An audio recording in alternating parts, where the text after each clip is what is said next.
நம்ம வீடியோ பார்க்குற எல்லாத்துக்கும் வணக்கங்க. நம்ம திருப்பூரில் அடுத்ததாக காட்டுப்பாளையங்கிற ஊரில் ஒரு பங்களா டைப் வீடு தாங்க சேலுக்கு வந்திருக்கு.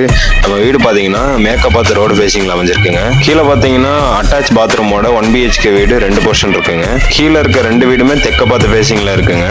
வீடு பார்த்தீங்கன்னா கிச்சன் பாத்ரூம் பெட்ரூம் எல்லாம் பக்கா வாஸ்துப்படி கட்டியிருக்காங்க. நம்ம வீடு பார்த்தீங்கன்னா ground floor plus first floor வச்சு கட்டியிருக்காங்க. மேலே பார்த்தீங்கன்னா 3 BHK சிங்கிள் வீடாக இருக்குங்க. நம்ம வீட்டோட லேண்ட் ஏரியா பார்த்தீங்கன்னா 804 ஸ்கொயர் ஃபீட்டுங்க. மேலே இருக்க வீடு தெற்க பார்த்து ஃபேஸிங்கில் கட்டியிருக்காங்க. நல்ல ஒரு விசாலமான ஹால். மேலே இருக்க வீட்டில் பார்த்தீங்கன்னா கிச்சன் ஏரியாவோட சேர்த்து 3 பெட்ரூம் இருக்குதுங்க. கிச்சன் ஏரியா இது மொதல் பெட்ரூம், இது 2வது பெட்ரூமுங்க, இது 3வது பெட்ரூம்ங்க. 3 பெட்ரூமுமே அட்டாச் பாத்ரூமோட 3 BHK வீடு. மேலே சிங்கிள் வீடாக இருக்குதுங்க. மேலே மாடியில் பார்த்தீங்கன்னா ஒரு பாத்ரூம் இருக்குதுங்க. 20க்கு 22ங்கிற இதில் ஒரு சிமெண்ட் சீட் போட்ட ஒரு ரூம் ஒன்று இருக்குதுங்க. கரண்ட்டு பக்கத்தில் இல்லை. இந்த வீடு வாங்குற ஐடியா இருந்தால் யாராவது வீடியோ பார்த்துட்டு இருந்தீங்கன்னா ப்ரைஸ் டீட்டெயில்ஸுக்கு ஃபர்தர் டீட்டெயில்ஸ்க்கு கீழே தர நம்பரை கான்டாக்ட் பண்ணுங்கள்.